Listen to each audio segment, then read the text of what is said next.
Бирок азыркы действие, бирок мен үчүн кичине начар. Действие начар. Мен именно кече Москвада интернетте Москвадалар карап отурдум, интернетте бүтүп барып. Бирок өзгөлөр чоңоюп жаштан болот. А бизде болсо эми өнүгөт. Аракет кылыңыз. Шаар биздики. Шаардан оңдошубуз керек. Жалал-Абад шаардык кеңешинин кезексиз сессиясында шаардык муниципалдык мекемелердин жана ротация жолу менен келген жетекчилерди дайындоого макулдук берүү маселеси каралды. Кызык жери мындагы жетекчилердин алды дайындалып иштеп жатканына 9 айдын жүзү болду. Мындан улам аткаруу бийлиги эмне себептен макулдашууга алып чыгышкан эмес деген суроо туулат. Ал эми сентябрда 9 айдын жыйынтыгы менен болгон бюджет каралып, ал сессияга дагы ар түрдүү маселе кирилген жок.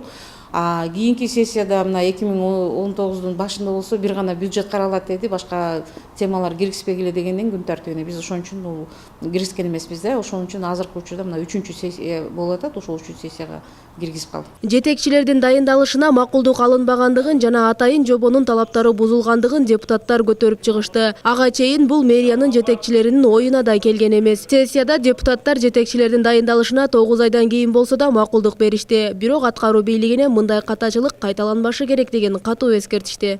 Дайындалды, кийинки боло турган сессияга булардын макулдугун алыш керек да. Ошо алганга булар жанагы аткаруу бийлиги бизге сунушташ керек, шаардык кеңешкечи. Анан кийин бунабул азыр аткаруу бийлигине менин сын пикирим айтканым себеби бул ушу 1 жыл болуп калды, бир да жетекчини алып кирбеди да.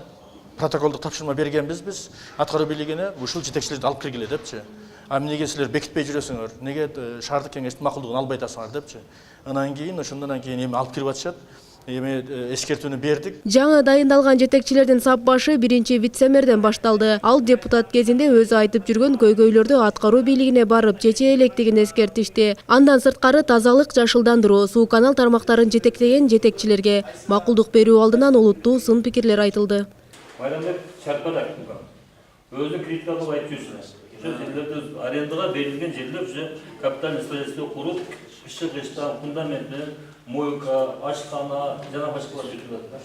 Ошону кандай токтотосуңар, муну токтотуш керек. Экотех инспекция айтасыңар, дагы элдер ошол нерсени дагы бүтүп алгандан кийин эртең чоң кызышуушат. Эске сала кетсек, Жалал-Абад шаарынын мэри тарабынан былтыркы жылдын август айынан баштап 11 жетекчи алмаштырылган. Алардын 5-өсү дайындоо, калган 6-осу конкурс жолу менен келишкен. Бирок жобонун бузулушуна аткаруу бийлигинен кимдир бирөө жоопкерчилик тартабы же ошол бойдон кала береби, бул жагы табышмак.